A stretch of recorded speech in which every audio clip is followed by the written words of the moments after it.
say. So before I start, I have some kind of family and friends issues or thoughts to start out with. So, and the first thing is I want to thank John Mann.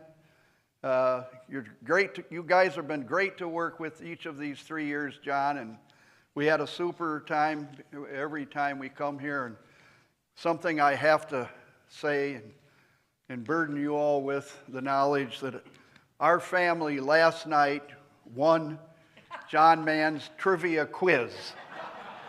And we really felt great about it. Thank you so much. We had to do a runoff against one of the other teams, and we got the final answer, so we got the awards. So, in any case, so when you came in, you might have noticed on the outside there is 250. Of course, we all know what 250 is celebrating this year, and I want to recommend a book for you, okay? And it is called National Treasure. And it's written by Michael Auslin. It's the best book I've read ever on the Declaration of Independence. And the reason it's so much fun to read is because it traces the writing of the Declaration of Independence from a personal kind of look, looking in how Jefferson had to walk from this place to get to that spot, to be able to be there, to remind you that he had to travel from Virginia, which wasn't on the highways in those days, to get to Pennsylvania, and the same thing with Adams and all that. And then it looks at the Declaration of Independence right up until to this day, how it's traveled from place to place, how we've had difficulty preserving it and stuff like that. It's just a very, very informative book. And looking out at my crowd here, noticing that your hair colors for the most of you are kind of like my own. The best news of all, it's fewer than 250 pages, okay? So I know you'll enjoy that part of it, okay? National Treasure by Michael Auslin, okay? Auslin, National Treasure. All right. Now, I also just wanted to make one thing. There was an article, not very nice, in the Lakesider about my about my being here, and it mentioned in there that I had my doctorate from Indiana University. That's not quite correct. I have a master's degree from there. Bowling Green, my undergraduate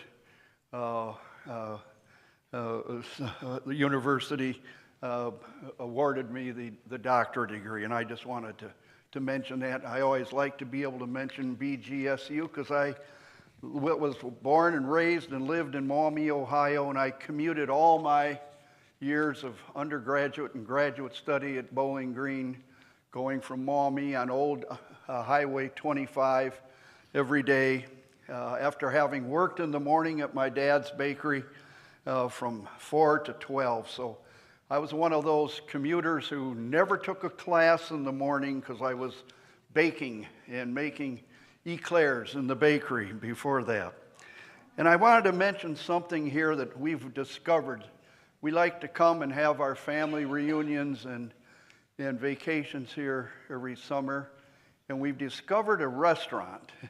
It's called the Beach Glass Lounge, right outside here on East Harbor Road.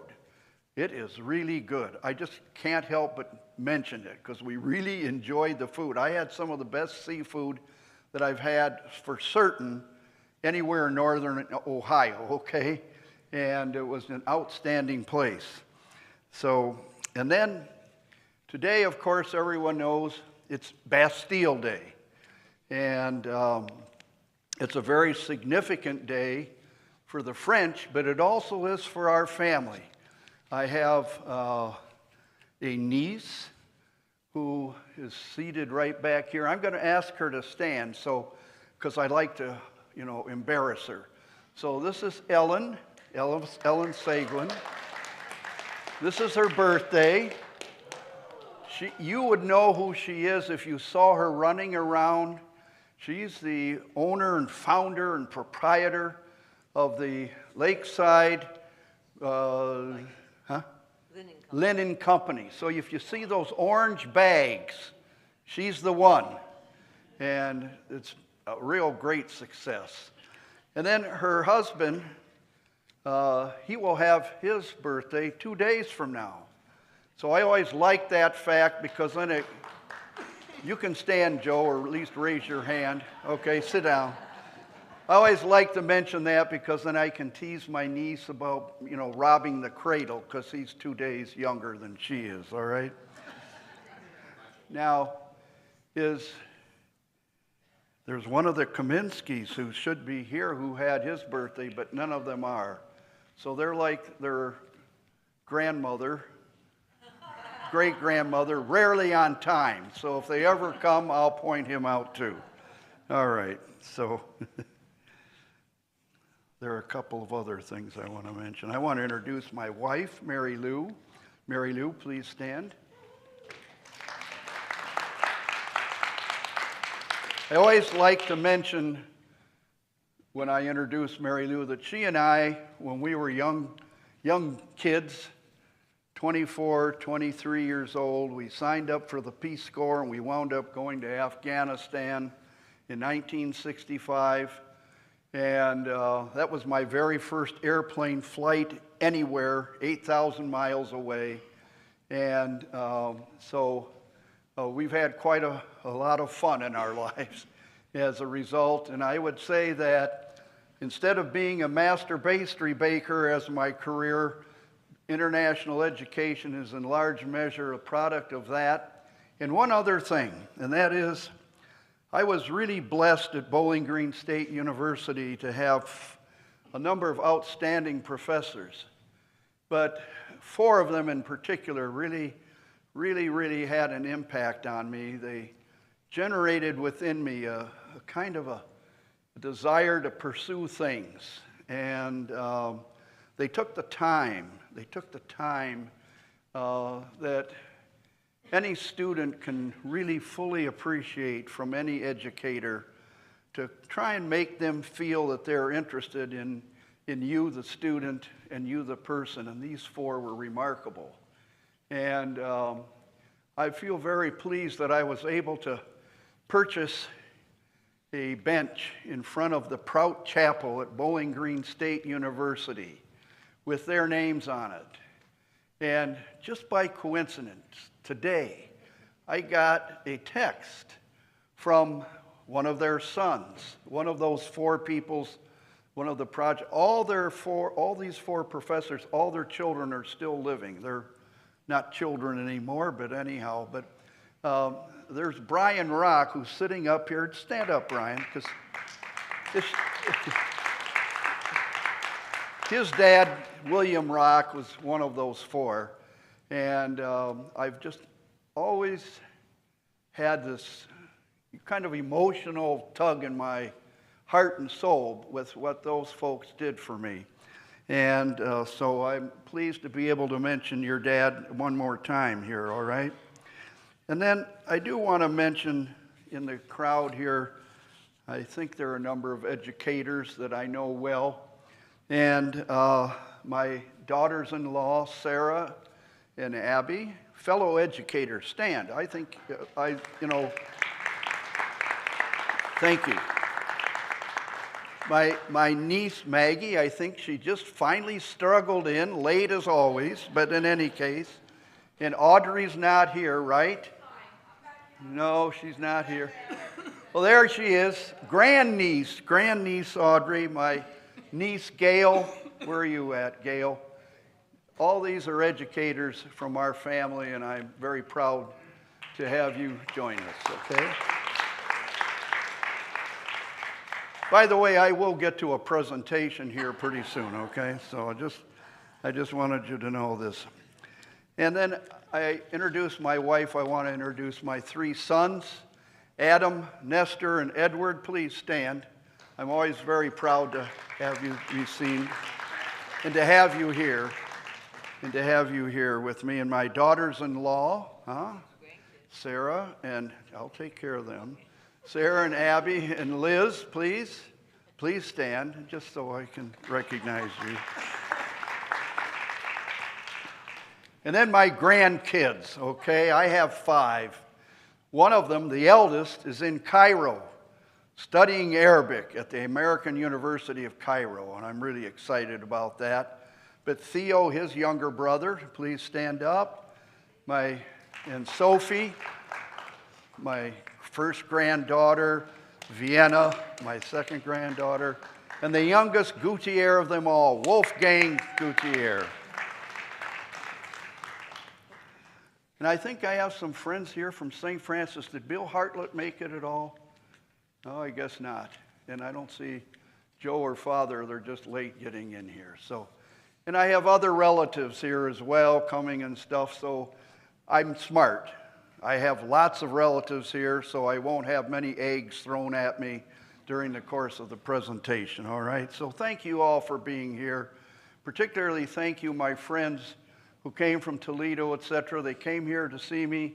There's Joe now from St. Francis de Sales. And they not only came here, but they had to pay $25 to get in here to see me. So that's friendship, and I appreciate that very much. So there are some words that I want to imprint within your minds as I begin this presentation. And I'm going to come back to these, and I want you to think of these as a kind of an outline of what we're going to be looking at when we take a look at soft power here. And those 3 words are this: trade, aid, and alliances. So alliances can be of many different kinds. They can be military, but they can also be commercial, they can be strategic, and they can be political. And the thing that's really kind of unique is the way the United States has combined these 3 things in what I consider to be the golden age of any country in history. And that's the age from 1945 to 2025. 80 years in which our country has enjoyed a kind of prosperity that no country in history has ever enjoyed. And also during this time, as we have had this prosperity, the rest of the world has improved as well. The poverty level of Americans has been reduced, but so too around the rest of the world. The Chinese have never lived better than they live today. And you can go to so many different countries. Think of the Europeans who experienced century upon century upon century of fighting amongst themselves since 1945 through the processes relating to trade, aid, and alliances. It's transformed Europe as well. Europeans have never lived better. And there's a real reason for all of this, why this has happened. And so we combined, through this kind of evolutionary American invention, we combined hard and soft powers with these alliances. We know most of the alliances, the names NATO and CETO, those are the things that most people think of. And indeed, they're the most successful alliances in history by any measure. We're with NATO now and CETO nearly 75 years. That's an amazing thing.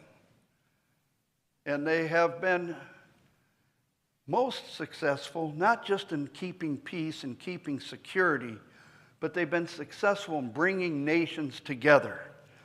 And the interesting thing about this particular set of alliances is they've helped to secure something else that's very, very important.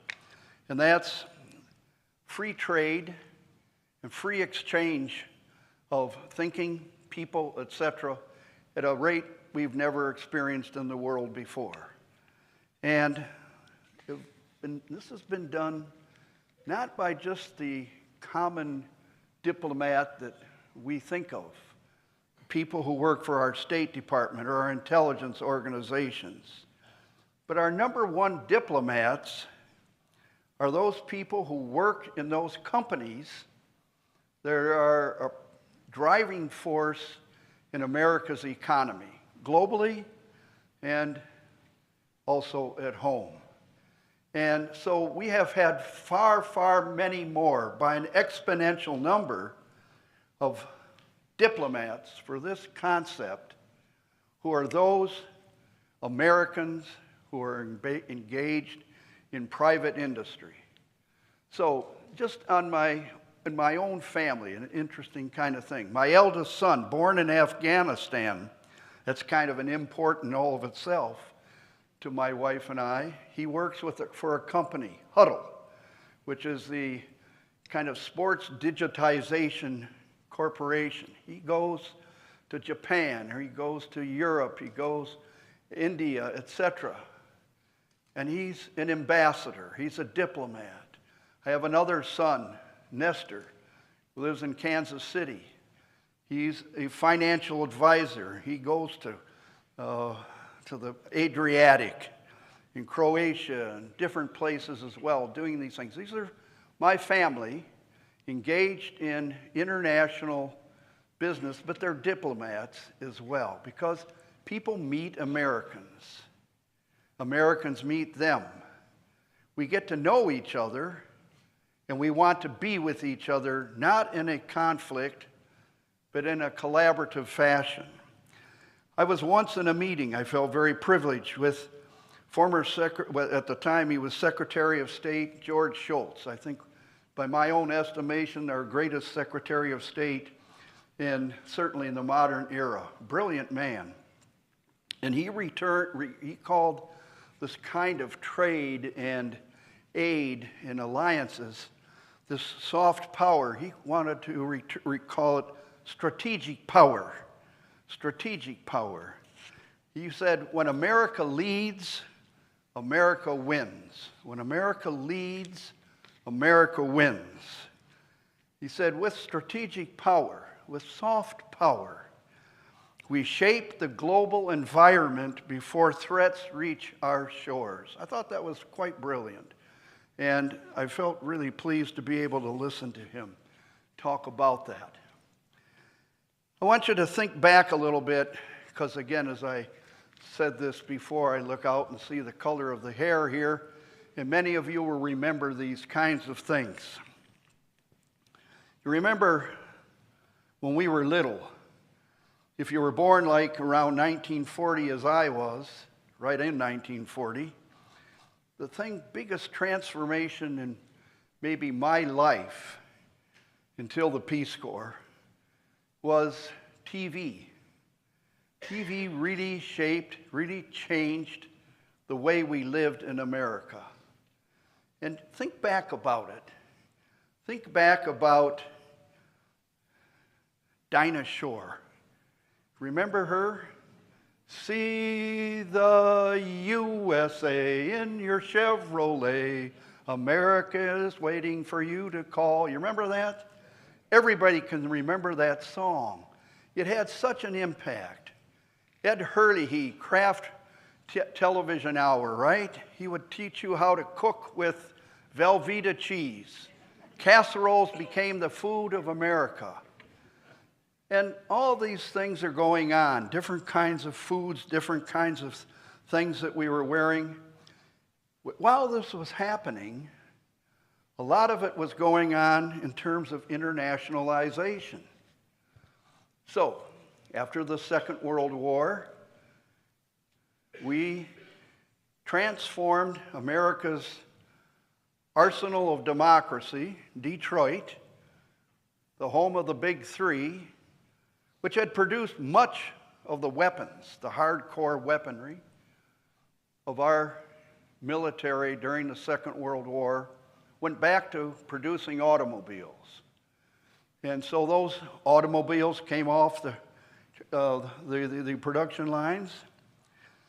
But then all of a sudden in the early 50s, we started to receive Japanese automobiles. They came, And they were associated with the phrase cheap and not such great quality. But think of the transformation which went on. It soon became that the Japanese automobiles were made better than the American automobiles. They had greater longevity, greater quality, and so we saw a transformation. Now, I mention this for this.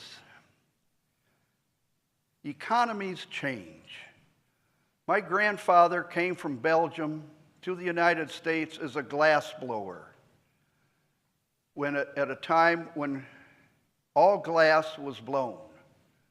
To get plate glass, you blew it, you lifted it, you cut it, you spread it, and then you put it aside, and you did it again. It took 5 people to do this, to make a plate glass.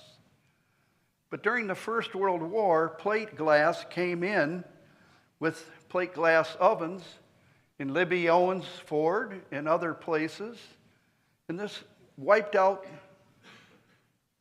glass blowing as a profession. And we wound up, my grandfather, with choosing another. He opened a bakery. He made the transformation. Our economy, family-wise, didn't suffer. It kind of prospered in its own way. It's like the textile industries in North Carolina. They changed because people could buy goods produced elsewhere. So I recently gave this talk and I asked everybody to stand up. I won't do that. Then I asked everybody to take off their clothes. I won't do that either. And I was really excited because a couple of people start ripping their clothes off. But in any case, I did it for a point. When you get home, do it. And look at the labels. See where they're made. Bangladesh, Pakistan, Indonesia. What happened? Did our economy suffer? No, the economy did not suffer. Individuals did. Certain businesses did. But there's transformation always going on. And that has been a hallmark of the kind of transformation that we've seen. TVs. First TVs we got were Philcos and RCA Victors. Now they're all LG and Samsung. They've even supplanted Sony's. We see these transformations. This is a part of the soft power in a unique way. It's soft power because it brings material from different places and it incorporates us into relationships that bring all of us together in a collaborative kind of fashion. So I want to use that as the background.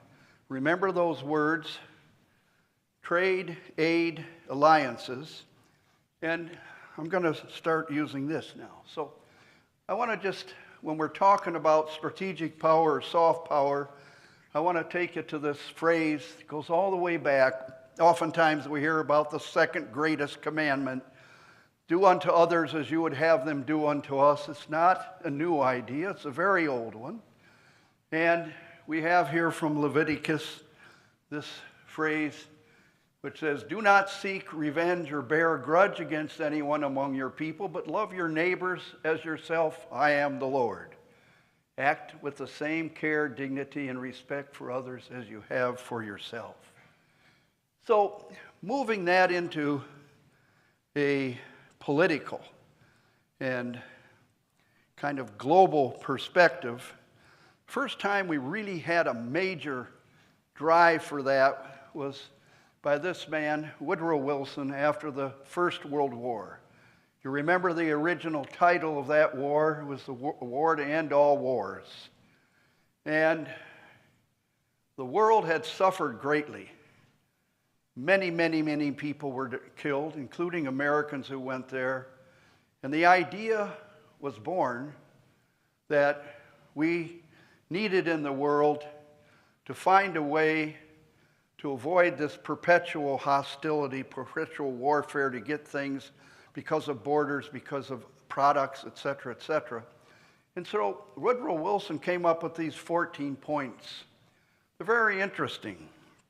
You have open diplomacy, you have freedom of the seas, removal of economic barriers, reduction of armaments, then these other things that had primarily to do with the European issues. But he wanted to have a creation of an association of nations, the League of Nations. And so you know these ideas. There are debates now. Who ever heard of the Straits of Hormuz 4 months ago? Nobody. But now we all know it. And the issue is the freedom of the sea there, right? Economic barriers. The whole tariffs issue that has been with us now for nearly 2 years, Reduction of armaments. That's another thing that we'll be visiting later with one of my slides here. So, in any case, as you know your history, of all the nations that were in support of the concept of the League of Nations, the one that did not support it was the United States of America. The United States of America, whose president led the concept, didn't join the League of Nations. Instead, we went into an isolationist history, an isolationist period, rich with the roaring 20s, but at the same time, not making connections with other nations. And then we had the fallout of our economy, the Depression, then the Second World War, which made the war to end all wars a worse war than much, much more so. And so this is an idea whose time had come, but we as a nation didn't get into it. And that was a tragedy. Excuse me. This is Great Lakes sinus, folks. So anyhow, here's a guy, before the beginning of the Second War, in a speech in the East River, came up with this idea of 4 freedoms, FDR. And those 4 freedoms were freedom of speech and expression, freedom of every person to worship God in his own way. The third is freedom from want, and the fourth is freedom from fear. Very well articulated in 4 phrases about what the world needed to think about as it sought to prevent another conflagration as we had seen for decades and decades. And so it became in many ways the foundation platform for the concept of a United Nations. Again, that League of Nations idea being revisited, in this time the United States led the way, as it had been done before, but it was going to make sure that it happened. And he died, but his wife, who became the champion of the whole concept of human rights, was our delegate at this meeting in San Francisco that formed the United Nations, right? And this helped to set the path for setting up a post-war period in which the United States would flourish. So we immediately went into the Cold War era, and America needed both hard power and soft power to outcompete the Soviet Union and to advance American strategic and economic interests. Think about that. We needed both. Because we were living in a different world, we were living in a world that was global. Because we could reach other parts of the world, they could reach us in ways that had never been before as easy and as common. So what did we do? And again, we still had this problem of people without resources, unequal resources. I like Aristotle's quote, "Poverty is the parent of revolution and crime." But those of us go to another person, a Nobel laureate, And he had it in like a rolling stone when he said, when you ain't got nothing, you got nothing to lose. Bob Dylan, right? Think about that. Think of what it does. When you ain't got nothing, what the hell? Why not be a terrorist? Why not be somebody who is disruptive in some way because you ain't got nothing? So anyhow, we had people thinking in advance, fortunately. One of them was this fellow here, a guy that is, I think, in many ways kind of overlooked in the history books, but he was a very successful president. I like his statement there, our goal must be not peace in our time, but peace for all time. He knew about that. He was worried about that because we all knew what was going on in Europe. The Soviet Union was marching west. We had issues. We had problems. How are we going to stop them? We had to come up with something. And he came up with some ideas. First of all, let me drop back for just a second.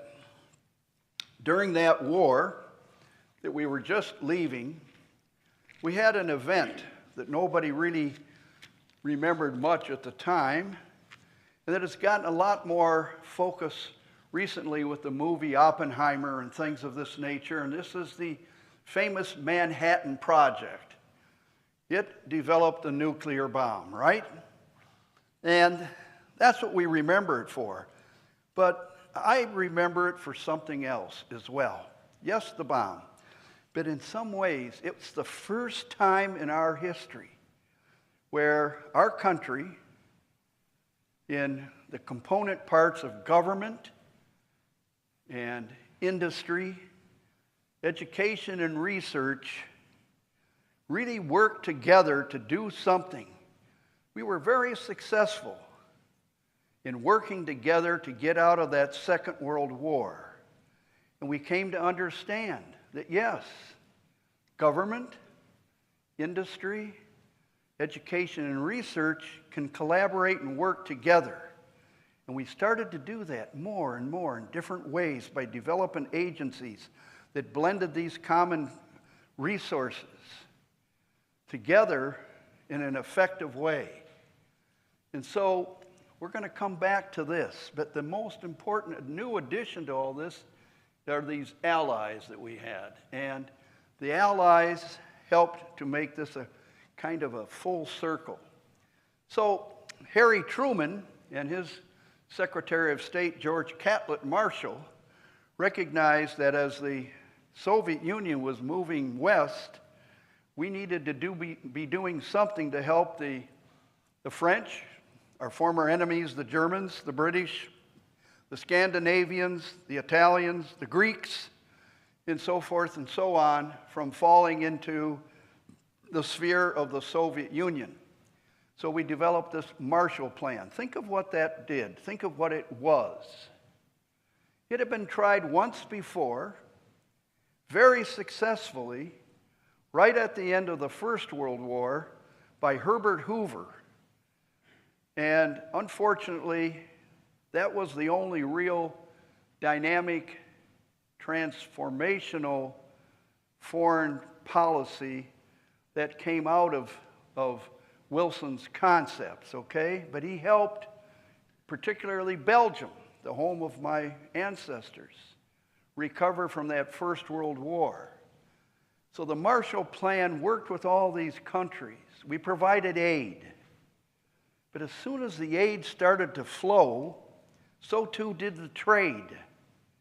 And so you had trade and aid, people coming together, people traveling back and forth to Europe and America like they never had before. And as a product of all that, we wound up in Europe with something called the European Steel and Coal Community. And that eventually became the European Common Market and European Union. But think about this. The French and the Germans finally, with the encouragement of the presence of their nations in NATO, helped the Europeans to start thinking globally rather than just regionally, starting to think that they had a global, worldwide presence and opportunity. So instead of the Germans invading France for their wines and cheeses and the French invading the Germans for their coal and steel or whatever, they started to develop opportunities to get to know each other through effective commerce. The diplomats, the commercial diplomats, and they came out in numbers, again, even larger than the diplomats that were paid to be diplomats, our foreign service, their foreign services. So this was all part of an idea that Harry Truman called Point 4, and it's the predecessor to what eventually would become USAID. And this was really groundbreaking for a country through the Marshall Plan and other ways to help nations develop. This was groundbreaking development globally. And we were doing it not as colonizers, not as imperialists, but as partners. And of course, we were trying to assume leadership. But it was done to, again, preclude a nation against nation environment.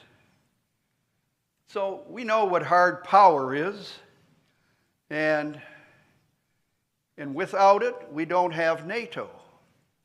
Without it, we would not have been able to forestall the advance of the Soviet Union. But it's like George Shultz said, the strategic power in all this was soft. The strategic power. So, 4 quotes from Ike. So most of us here, again, will remember him. We all used to love to say, "I like Ike." And he became a president. We all remember him as a general, maybe our greatest general, certainly up there with Grant and Washington and others. But he was also a pretty smart president. And I think he had a very kind of reserved personality, and people, because he wasn't charismatic, his charisma came from his successes, not from his personality. We don't remember his many wisdoms and things that he did while he was president so much. So he made this statement here: every gun that is made, every warship launched, every rocket fired signifies in the final sense a theft from those who hunger and are not fed, and those who are cold and are not clothed. And then he came up with this famous, if we do remember this, cross of iron speech. This is back in the 50s now. The cost of one modern heavy bomber is this: a modern brick school in more than 30 cities. It is 2 electric power plants, each to serve a town of 60,000 population. It is 2 fine, fully equipped hospitals. It is some 50 miles of concrete pavement. And he knew that better than anybody, right? Because we all travel on the Eisenhower interstate system today, built in the 50s. We had 2 presidents, both Republicans. Abraham Lincoln in the UP Railroad through Omaha, Nebraska, where I'm now living, and Ike with the interstate. This made America available to Americans. It made my state, our state now, I'm from Ohio, but I live in Nebraska, a place which just isn't a pass-through. It's a pass-through with major transportation, bringing things from California to New York and vice versa on our highway, I-80, and on the UP Railroad. It enriched the state of Nebraska. And so this is not a way of life at all in any true sense. Under the cloud of threatening war, it is humanity hanging from a cross of iron. It's a wise articulation. Every single missile fired into a foreign city isn't an act of defense. It's a direct, calculated theft of bread from the mouths of our own starving citizens. In his most famous parting thing, the military-industrial complex.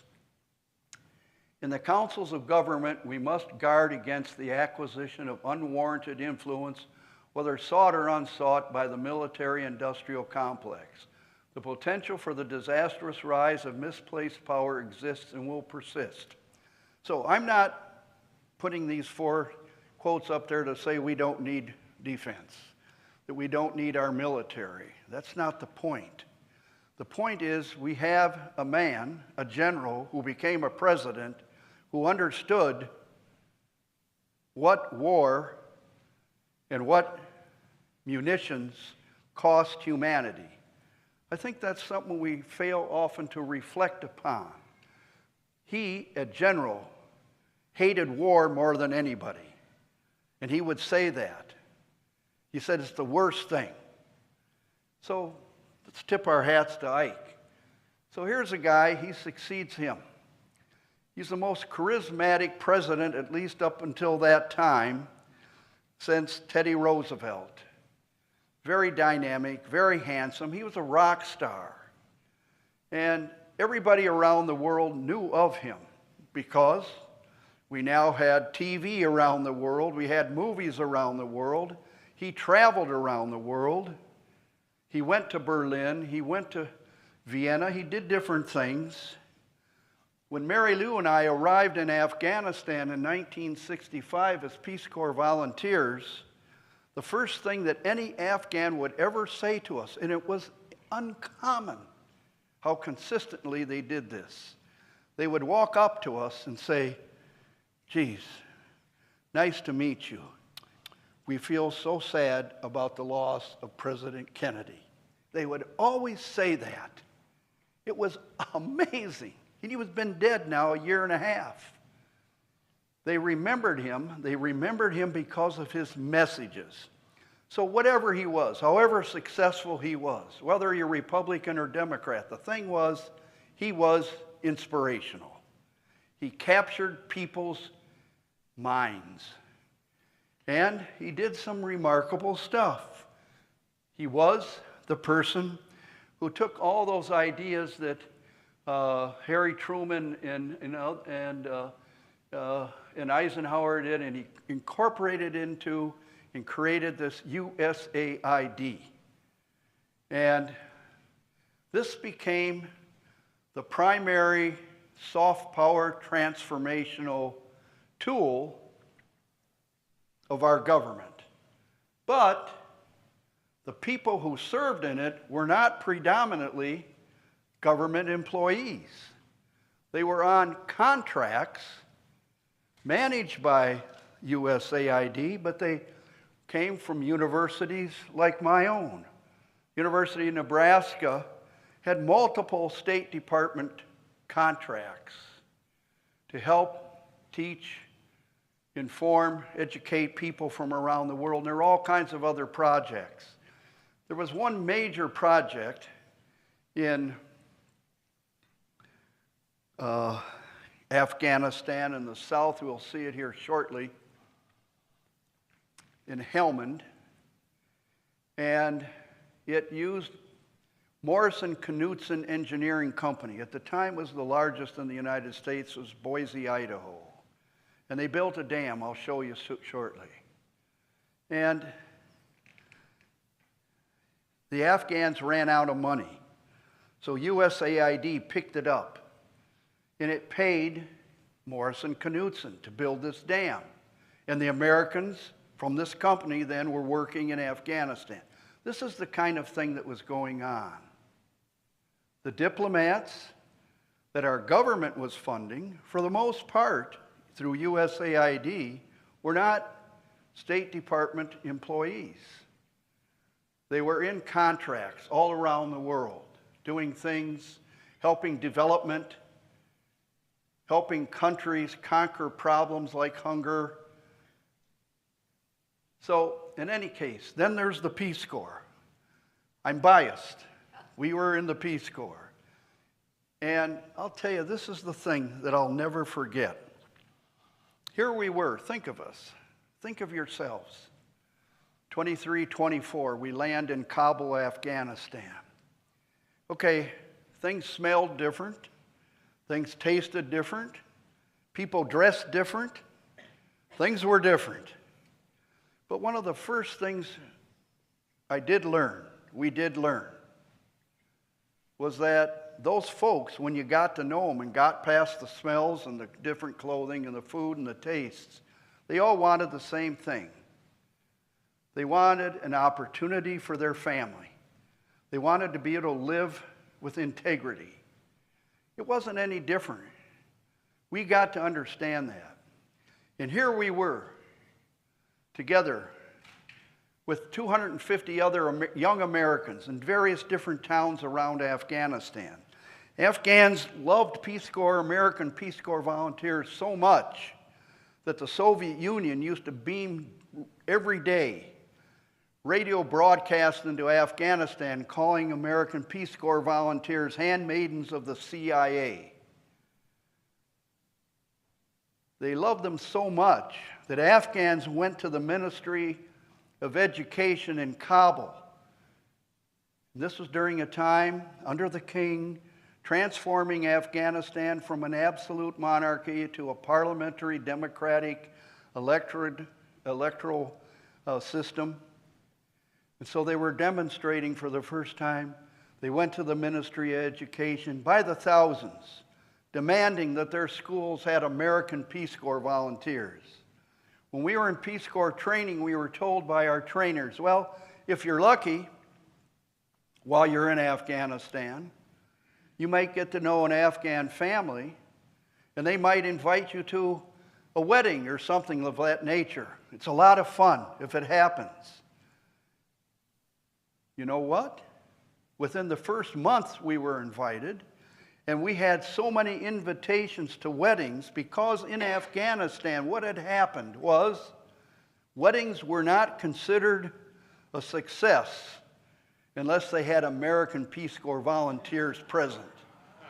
Think of that. So think of the impact that American youth was having, not just in Afghanistan, but in India, in Venezuela, in Colombia, in Nigeria. Young American kids. What a concept. And you know, it all started here in Ann Arbor, Michigan at 2:30 in the morning in 1960. There's a plaque there in a building when John F. Kennedy proposed this concept. It's an amazing concept, and it worked. And then there's all other kinds of things that are like this. International cultural and education exchanges, Fulbright scholarships, YFS and AFS, and all these things that took Americans to study abroad and brought others to study here. We all got to know each other. That's soft power, not just USAID. These are us.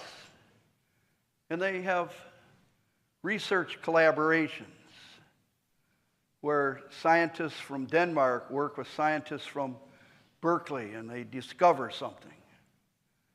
Or the Sister Cities organizations.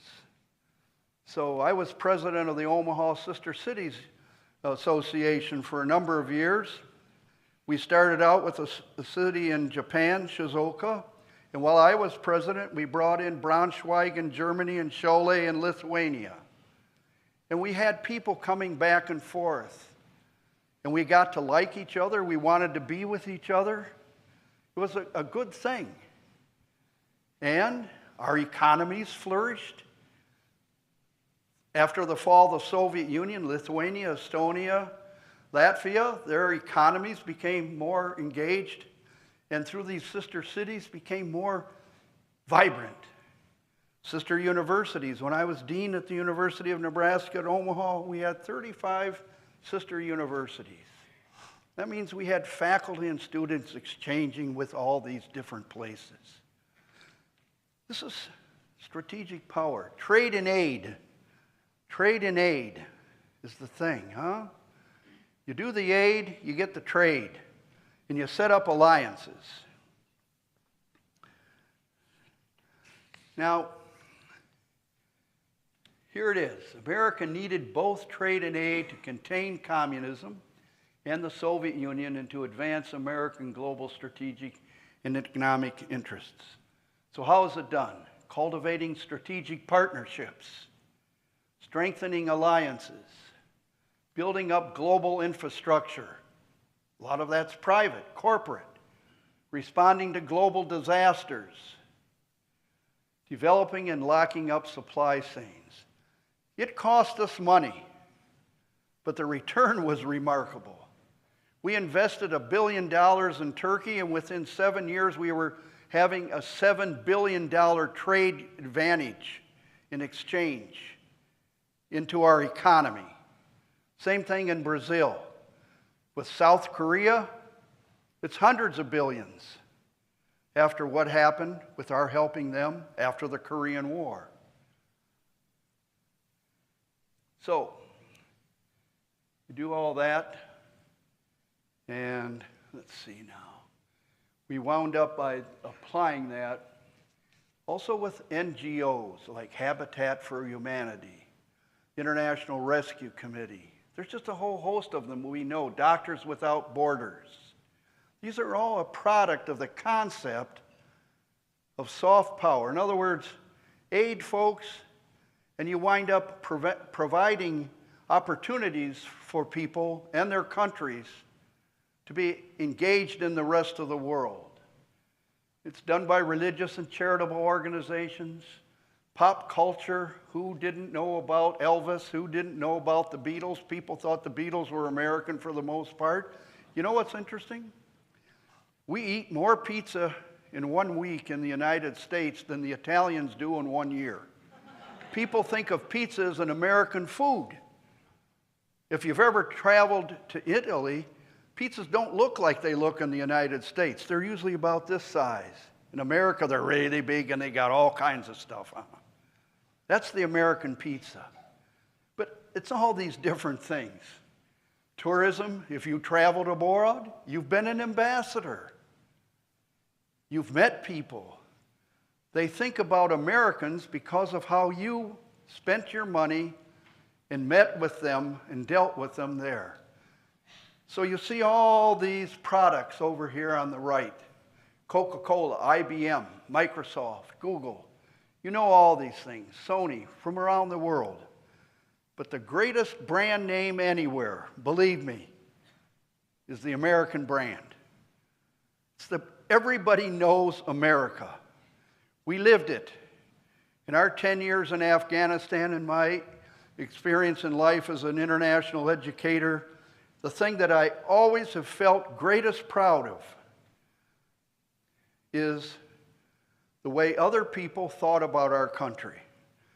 They weren't blind to our imperfections, but in general, they thought about us. They knew more about our values than we did. They didn't take it for granted. It's a remarkable thing that we had there. And it's a combination made possible by the collaboration of our hard power, our soft power, and our alliances.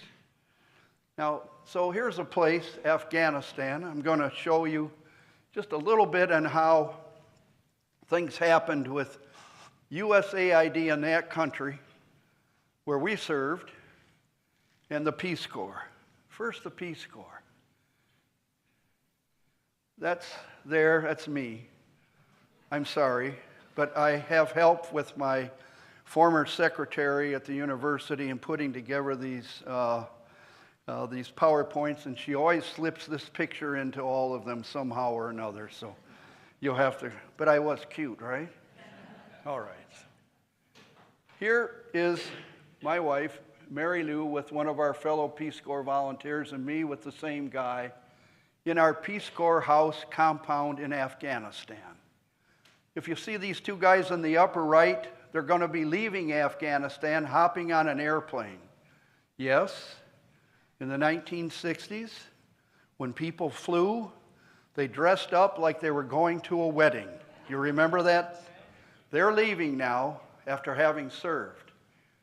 And this is the Peace Corps volunteers training to teach English, as I did. I also coached basketball.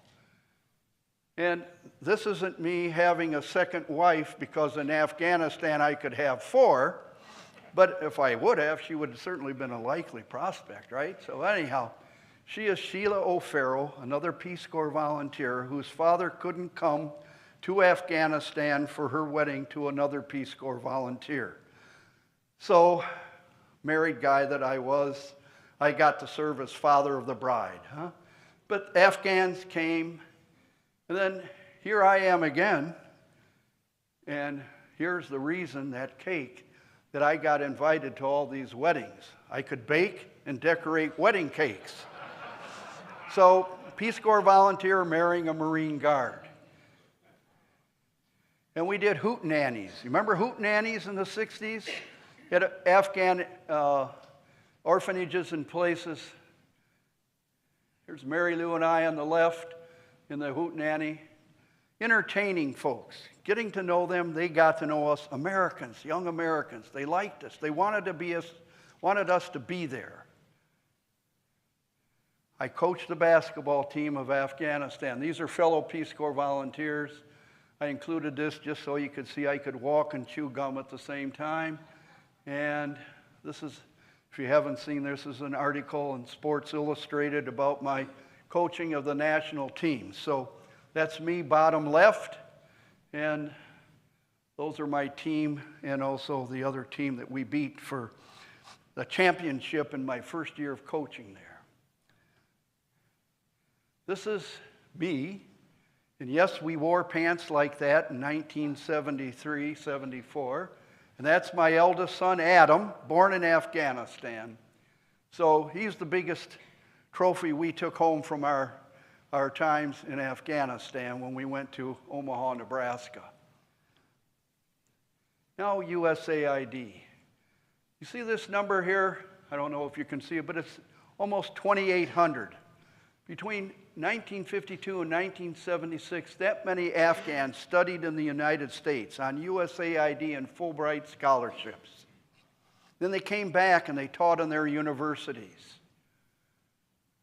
They became our ambassadors. They loved having their time here. Those are 2,800 American ambassadors born in Afghanistan. Whether it was, and those are all the different fields that they had been receiving their training. So we're going down here to Kandahar, which you recall very well from your own experience.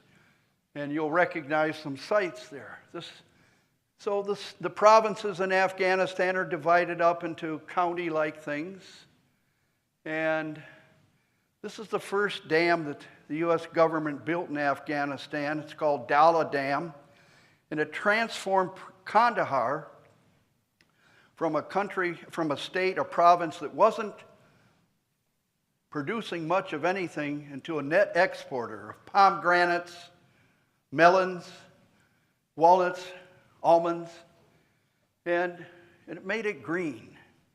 This is the product of doing something for a country to make it possible for them to do something for themselves. So these are all the different products. We help build and we pay for an airport in Kandahar. And then we move over to Helmand province. And I'm going to show you that dam. At the time that this was built, the Kajakai Dam in south central Afghanistan, it was the world's largest earthen dam built by Morrison Knudsen from Boise, Idaho. It provided electrical power through the whole of the southern half of Afghanistan, and it irrigated an area so that Afghans could feed themselves in grains and those exportable things that I mentioned. And so it was a good thing. These are folks, a few years later, from Scottsbluff, Nebraska. They set up a sister city in Bamyan, Afghanistan. And there were exchanges of all places, Scottsbluff, Nebraska. Again, these are people making different moves across the world. Okay, So, I'm just moving this last thing on that dam. These two things, these were government, but they used American private people as well. And I'm going to read a poem here. I did this once before here a couple years ago. I loved the literature, Indo-European of Persian language in Afghanistan, Iran, and Tajikistan.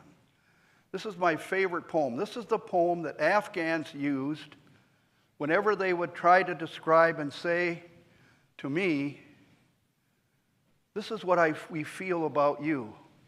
This is how we feel about America, for what you're doing and providing us with. And it goes like this. I'm going to read it and not read it. I'm going to recite it in Persian. It goes like this. Gili khushbui dar hamam rozi rasid as dusty mabubi badustam budu guftum ke mushki abri ki as bui dilawizi tu mustam. Baguftal man gili no chizbudum olaken mudeti bogol nashistam. Kamali ham nashin darman o serkat waganam anamon hokem kiastam. One day at Bath, a piece of perfumed clay was passed to me from the hand of a friend. I asked the clay, "Are you musk or ambergris? Because your delightful scent intoxicates me." It answered, "I am but a worthless piece of clay that has sat for a period with a rose. The perfection of that companion left its traces on me, who remains that same piece of earth that I was." And so the Afghans would say, "Mr. Tom," when your last name's Gutierrez, they always call you Mr. Tom. "Mr. Tom, this is what we feel about you as our friend, about the United States as our friend. You are our rose. You make us smell better," in other words. I thought that was so articulate, so articulate. So now we've moved on to a new world order, the end of the Soviet Union, Pax Americana.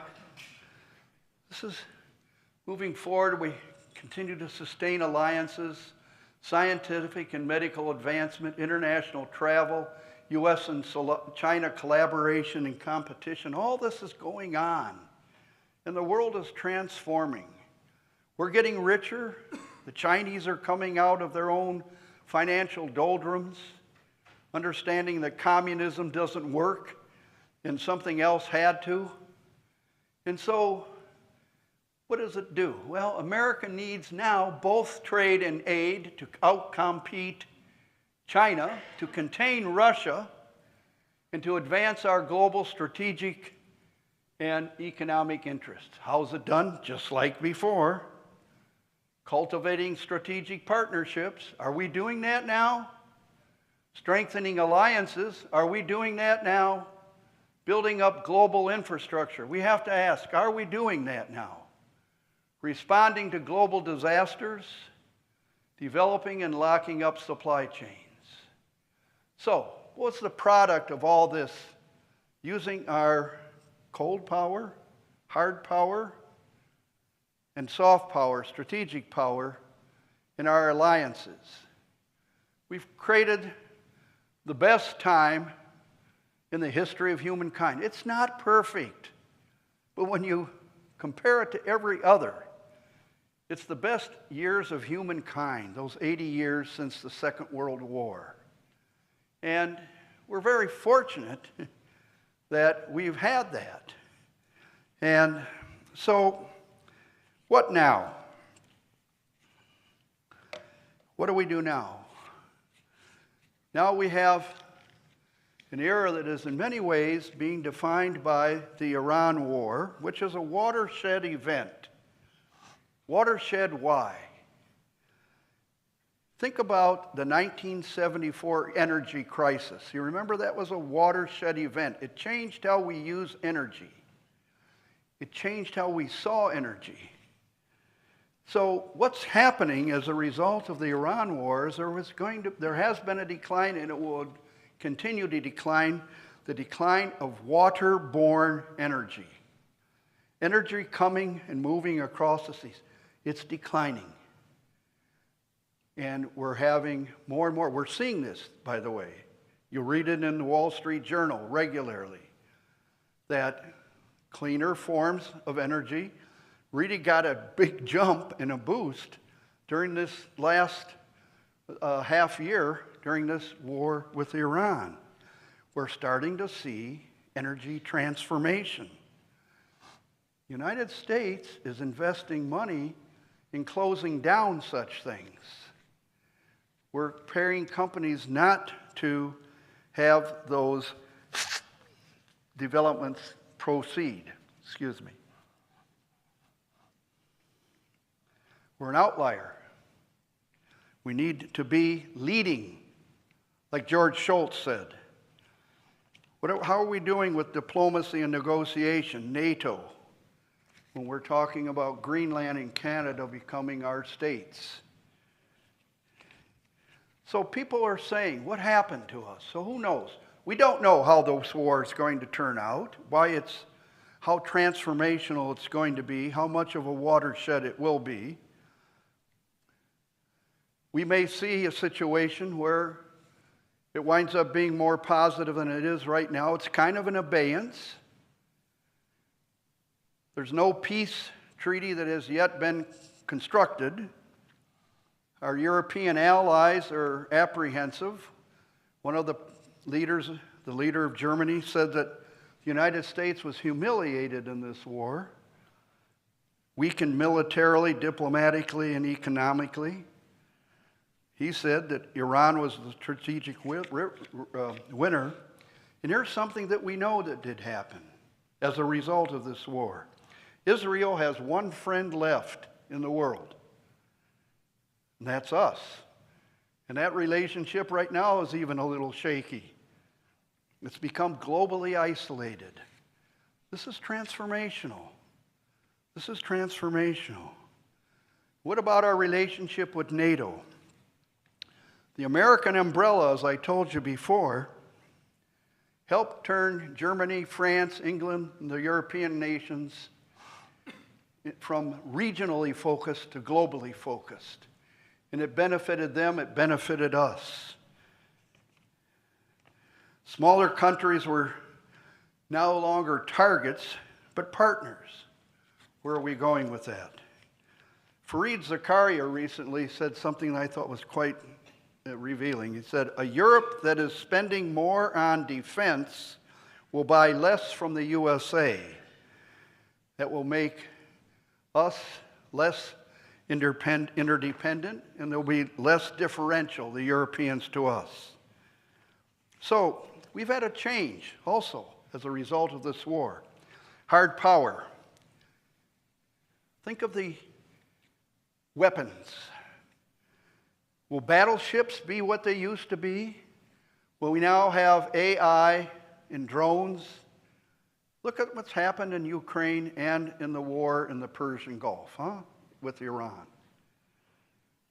We've wound up with asymmetric wars. Large countries with lots of weapons and powers and resources against smaller countries having difficulty. It happened before with Russia too. Think of how they miscalculated when they went into Afghanistan and they lost. How they're miscalculating now in Ukraine.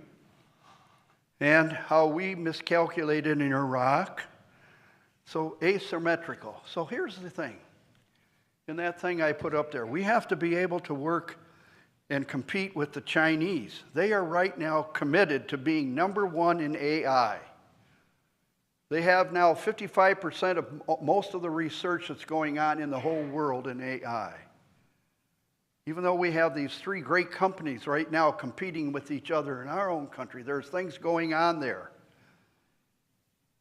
Clean energy science, they're way out ahead. They produce 90% of the electric vehicles in the world. They have made Russia into a client state. Think of how their relationship is. They've established this Belt and Road Initiative, which has been doing what we did with the Marshall Plan to other countries that were no longer interacting the way we have. But China has its issues. They have 80 million empty apartments. 80 million empty apartments. Bad planning. They got issues. You saw the issues they had recently with the weather and 2 million people having to be moved because they couldn't take care of them in a regional way. So it's not all out there as a loss. Plato once said in his Republic, and I'll paraphrase, that Athens was a country, a city-state of two countries, the wealthy and the poor. The wealthy and the poor. Sometimes I look at us and I think we're 50 states in a country of two major states having problems right now with dysfunctionality in a number of ways in terms of our communications with each other. One of the rich and one of the poor.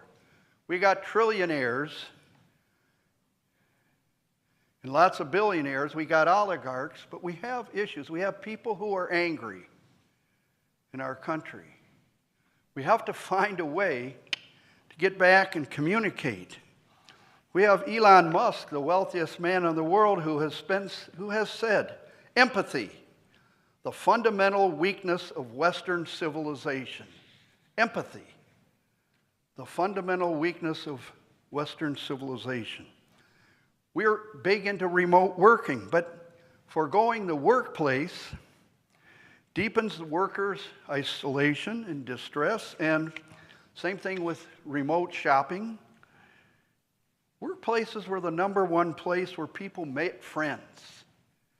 And if we're not there, we got to find other ways to get to be with each other, know each other better. I'm going a bit beyond global affairs when I'm talking about this, but it's an important thing to think about in terms of us dealing with these issues. And we're still at the top in the world in science. We have this guy who used a Gila monster's saliva to come up with this GLP-1 series of drugs. I mean, we have this capacity in our country.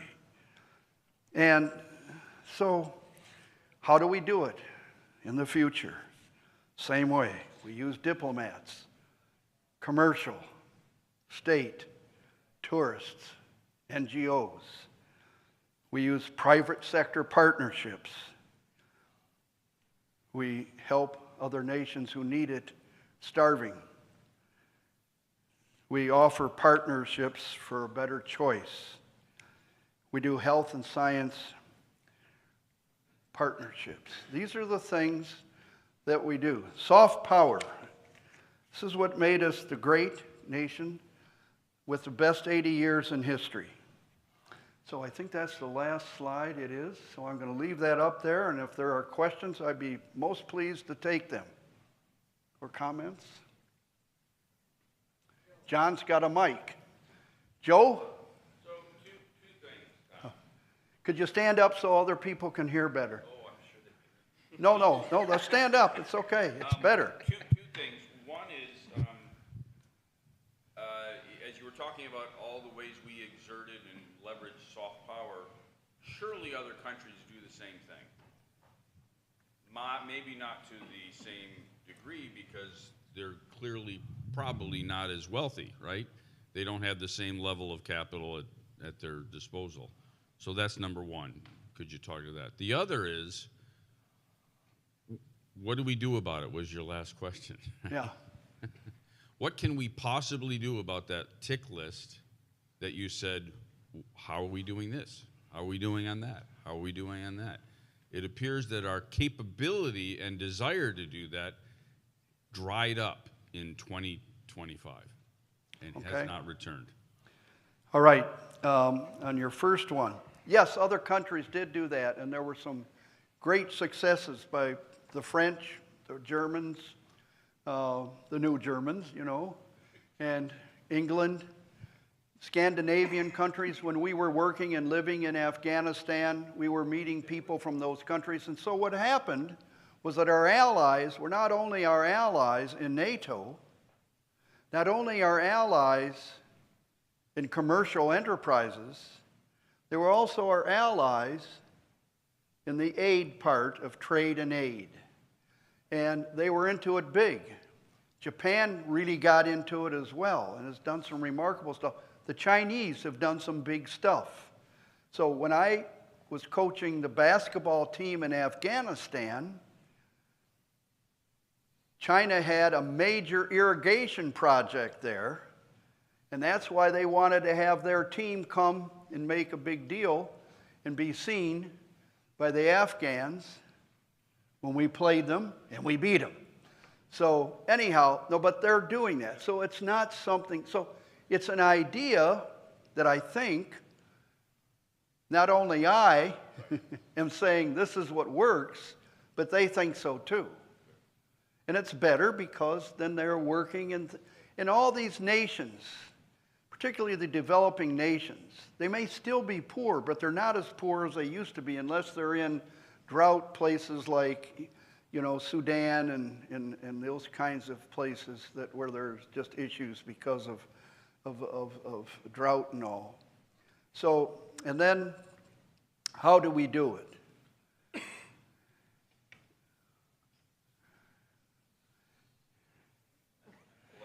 Well, we talk to our congressmen. We should do that. We should make ourselves heard if we feel that we're not doing it right. I said what the country needs to do. I showed that. But the only way we're going to get that is if we do that as a nation that is committed to that.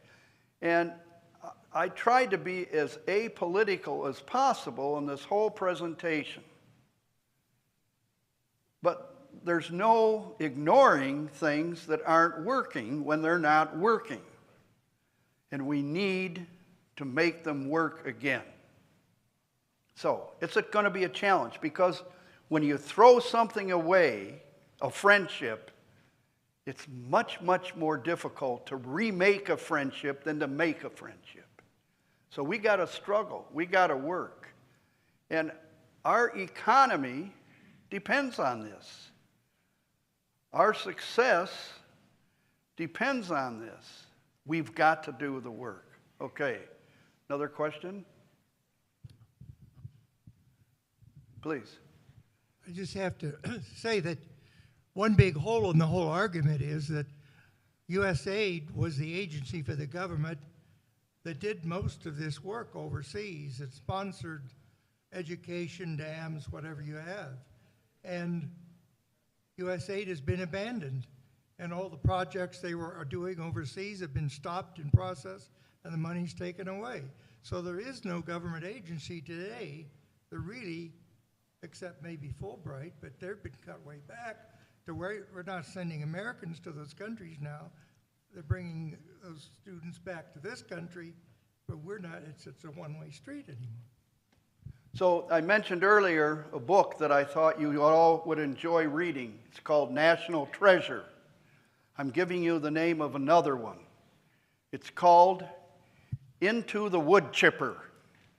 Into the Wood Chipper. This is what has happened to USAID with Doge, with Elon Musk. It went into the wood chipper, as you pointed out. And that is, as I've said earlier, our problem. It's easier to make the friends, but when you abandon them, how do you remake the friendships? Anybody who has lived abroad has had the opportunity to make friendships. And there's something special about them. Friendships in our hometowns, friendships in our universities, in our fraternities, in our communities that make up civil society. We do those, and we kind of take them for granted. And that's a shame. But the things that you almost never take for granted are friendships you made overseas. So I have a son here, my middle son. His name is Nestor. He's named after my grandfather who came from Belgium. He went as a student to study abroad in Austria. When he got married, 13 members of that family came to his wedding in Kansas City, Missouri. And the friendships that he made from that experience are just remarkable. We know them all now. We know that whole family.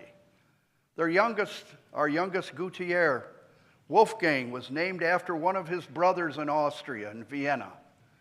So you're a product. You're a product of soft power, Wolfgang. Well, not just soft power. There's some biological elements to it. I'm not doing that one, okay? Okay, next question. Is there? Here, right here. Huh? Yeah. You said talk to our Congress people. Yeah. Okay, I want to pull on that thread a little bit. Our Congress people aren't listening. Is And what? our Congress people are not listening. Uh-huh. They don't go home and talk to the people they represent. They have their allegiance to another source. Uh-huh. So how do we get that problem solved?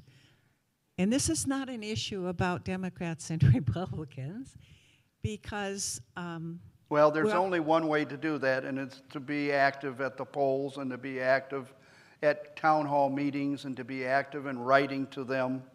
And, it sounds hopeless, but it's the kind of thing that I think we all can realize after a period of time passing, that it takes a drop here, a drop here, a drop there to make these things happen.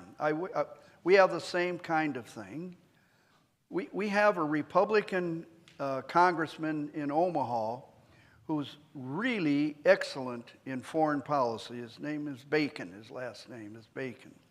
And he's retiring, and now we're going to wind up with another one. But he was always very responsive.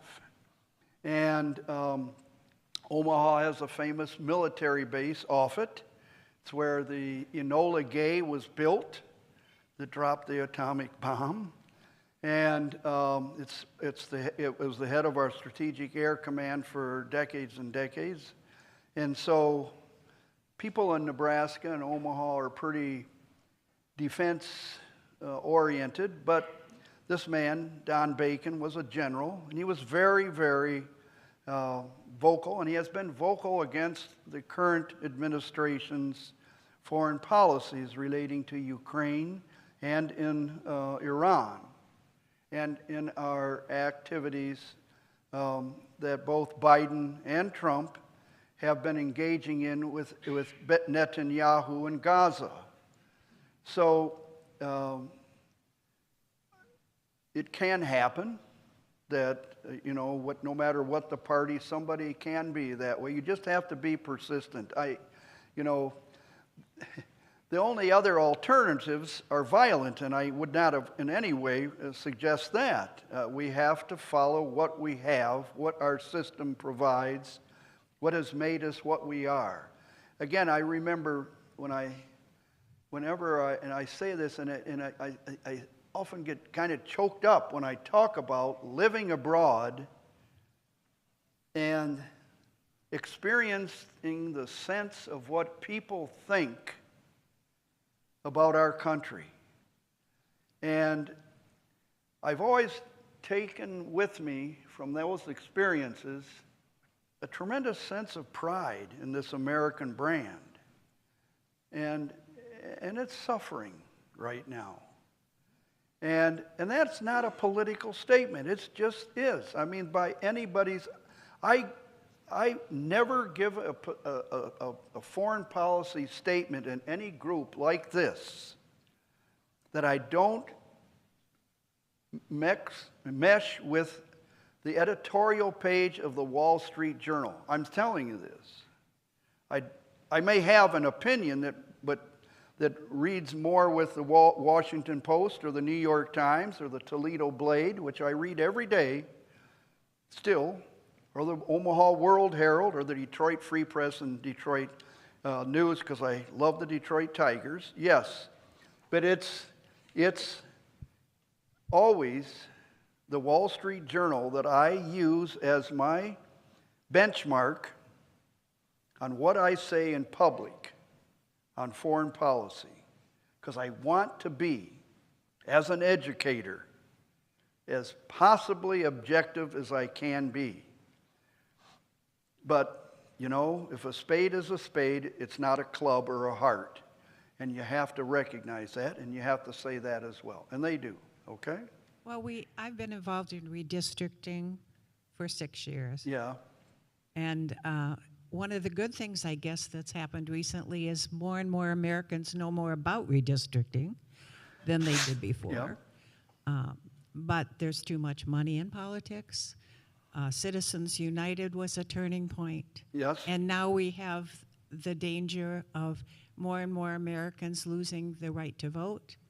And I don't think a call to Washington to a congressman that owes allegiance to the leader of this country is a solution. I don't believe in violence either. Then you have to find a way to band together with people in your district and let them know that. And even if he or she doesn't listen. But, I mean, you just have to do that. The thing is, that's what we have.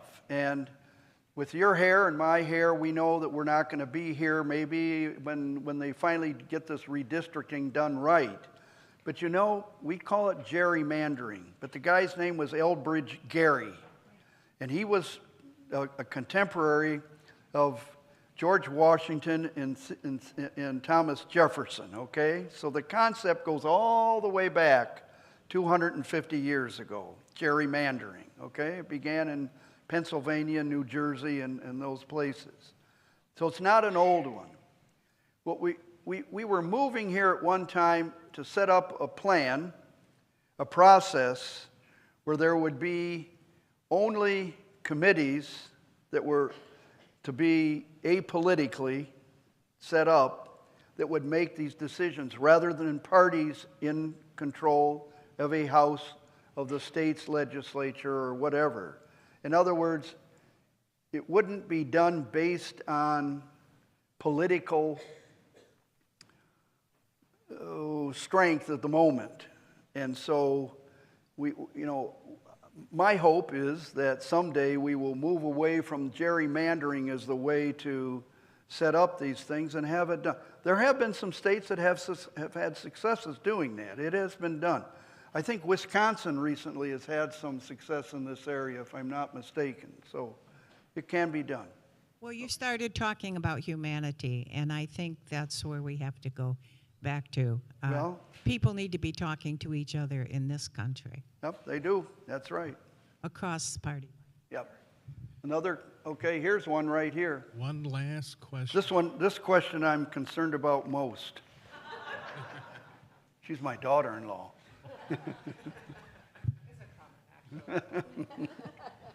Thank you, Tom, for Okay, your you're welcome. very insightful comments. I do want to add one. Stand up, so I would like to add one bright spot, One? small as it is, in the global development landscape. I also work in global development, and it is true that the U.S. government it's been very disappointing. At the same time, there are so many non-governmental organizations and civil society organizations that are so grateful for everybody's engagement and support. So it's true, like we're in a different age right now, but those of us, like I work on building preschools in various countries around the world, and we're all still out there, and we're all still having the conversations, and we're all still engaging in soft power, and so all is not lost. And if you can find these organizations, Save the Children, Child Fund, there's UNICEF, there are World Vision, there are many, many, and they're very grateful for support during these dark times. thank you. Way to go.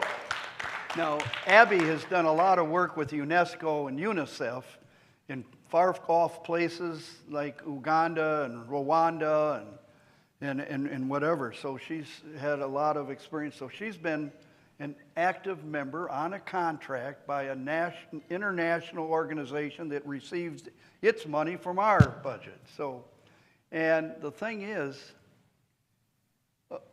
our total amount of money spent on defense, only 5% of our defense budget goes to our international military partners that we help support. That's a very important thing.